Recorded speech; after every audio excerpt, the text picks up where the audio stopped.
अगर मैं आपसे पूछूं कि नोएडा का सबसे एक्सपेंसिव सेक्टर कौन सा है, तो शायद आपके जहन में आएगा सेक्टर 92 या सेक्टर 15A या सेक्टर 51 या सेक्टर 42। बट अगर मैं बात करूं जो पिछले 6-7 साल में जो सेक्टर नए सेक्टर डेवलप हुए हैं या ऐसे सेक्टर जो अभी डेवलपिंग फेज में है, तो इन सब सेक्टर्स को ध्यान में रखते हुए जो सेक्टर सबसे एक्सपेंसिव सेक्टर के रूप में जो उभर के आया है वो है नोएडा का सेक्टर 150।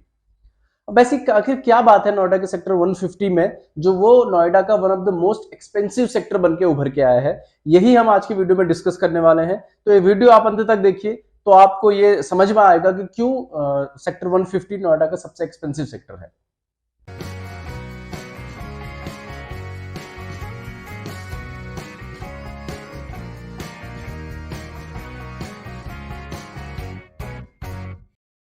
हाय एवरीवन, एक बार फिर से आप सभी का स्वागत है मेरे चैनल पे। आज के वीडियो में हम डिस्कस करने वाले हैं कि किस तरह सेक्टर 150 नोएडा का सबसे एक्सपेंसिव सेक्टर बनके उभर रहा है और ऐसी इसमें क्या बात है, क्या रीजंस है इसके कि 150 सबसे महंगा सेक्टर बन रहा है आज की डेट में। आगे बढ़ने से पहले मैं आपको बताना चाहूंगा कि ऑलरेडी मैं एक 150 सेक्टर पे एक इंट्रोडक्टरी वीडियो या इसकी यूएसपीज का एक वीडियो बना चुका हूं। आई बॉक्स में आपको उसका लिंक मिल जाएगा, तो एक बार आप वो वीडियो भी देख सकते हैं जिससे आपको एक ब्रीफ आइडिया हो जाएगा 150 सेक्टर के बारे में।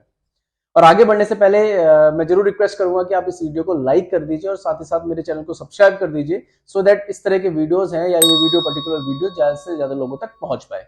तो आगे हम वीडियो में बढ़ते हैं।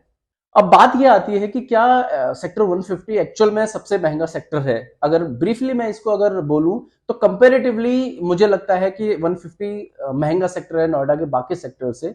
उसका एक रीजन ये है या एक क्यों मैं ये कह रहा हूं उसका, यहाँ पे जो एक्सटेंट सेक्टर 50 में जो प्रोजेक्ट लॉन्च भी होते हैं या कोई भी प्रोजेक्ट लॉन्च होता है तो उसका लॉन्चिंग प्राइस ही आज की डेट में 7,000 रुपए, 7,500 रुपीज, 8,000 रुपए पर स्क्वायर फीट का आ रहा है केवल लॉन्चिंग के टाइम में, जो कि नॉर्मल जो भी नोएडा के अदर सेक्टर है उससे ज्यादा है। जब होता क्या है कि कोई भी प्रॉपर्टी जब बनके तैयार हो जाती है तो उस टाइम पे तो ऑब्वियसली वो अपने एक ऑप्टिमम रेट पे पहुंचती है, क्योंकि वो बिल्डिंग बनके तैयार है, पूरा प्रोजेक्ट बनके तैयार हो चुका है, तो एक ऑप्टिमम प्राइस में वो पहुंच जाता है। बट यहाँ पे क्या है कि लॉन्चिंग के समय ही इतने ज्यादा रेट्स हो जाते हैं प्रोजेक्ट के, तो उस हिसाब से ये कंपेरेटिवली बाकी सेक्टर से थोड़ा सा एक्सपेंसिव सेक्टर जरूर बन जाता है। अब हम ब्रीफली डिस्कशन कर लेते हैं कि क्या ऐसे रीजंस हैं जिसकी वजह से ये सेक्टर इतना महंगा है और इतना एक्सपेंसिव है। इसका पहला रीजन जो मुझे लगता है वो है यहाँ पे सभी प्रोजेक्ट का, ऑलमोस्ट सारे प्रोजेक्ट्स का लो डेंसिटी होना। ये पूरा जो सेक्टर है सेक्टर 150 ये एक लो डेंसिटी सेक्टर के रूप में डेवलप किया जा रहा है। लो डेंसिटी का मतलब यह है कि पर्टिकुलर एरिया में जो नंबर ऑफ फ्लैट्स है वो कम होते हैं। यहाँ पे एफएआर जो है बाकी नोएडा के सेक्टर्स के मुकाबले थोड़ा सा कम है। उससे क्या होता है कि एक पर्टिकुलर लैंड पैच के अंदर आपको घर कम दिखते हैं, अपार्टमेंट्स कम दिखते हैं। अब उसका फर्क ये पड़ता है कि जैसे बाकी सेक्टर्स में अगर कोई 10 एकड़ का प्रोजेक्ट है तो उसमें जो घर होंगे वो 1,000-1,200 फ्लैट्स होंगे, लेकिन यहाँ पे अगर 10 एकड़ का कोई प्रोजेक्ट है तो उसमें नंबर ऑफ फ्लैट्स आपको 600, 650, 700 मैक्सिमम मिलते हैं। अब उससे होता क्या है, नंबर ऑफ फ्लैट्स कम है, कंस्ट्रक्शन की जो रॉ मटेरियल की कॉस्ट है वो ज्यादा है, तो अल्टीमेटली जो यूनिट प्राइस होगा वो ऑटोमेटिकली बढ़ जाता है। तो जो बिल्डर है वो महंगे रेट्स में यहाँ पे फ्लैट बेचते हैं, क्योंकि नंबर ऑफ फ्लैट कम है, तो उनको अपनी लैंड कॉस्ट या बाकी कॉस्ट एकोमोडेट करने के लिए प्राइसिंग जो पर्टिकुलर यूनिट प्राइस है वो बढ़ाना पड़ता है। तो एक बहुत बड़ा रीजन है एक यहाँ पे जो प्रोजेक्ट है या जो सेक्टर है उसके रेट्स ज्यादा होने का।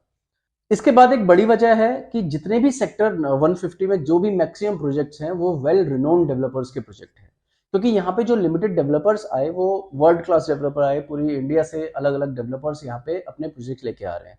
चाहे मैं बात करूँ टाटा की, चाहे मैं बात करूँ एटीएस की, चाहे मैं बात करूँ गोदरेज होम्स की, चाहे मैं बात करूँ एल्डिगो की, चाहे मैं बात करूँ एस ग्रुप की। तो इस तरह के रेपुटेड डेवलपर होने से क्या होता है कि एक ब्रांड वैल्यू क्रिएट होती है सेक्टर की। एक छत के नीचे अगर इतने सारे रेपुटेड बिल्डर्स हैं तो ऑब्वियसली उनकी ब्रांड वैल्यू है, तो ब्रांड वैल्यू की वजह से आप जो बायर्स हैं वो ल्यूर होते हैं, उनकी तरफ को जाते हैं, और उनके एक ब्रांड वैल्यू होने की वजह से ऑटोमेटिकली प्राइसिंग जो वो मार्केट में लेके आते हैं वो थोड़ा कॉस्टली होती है।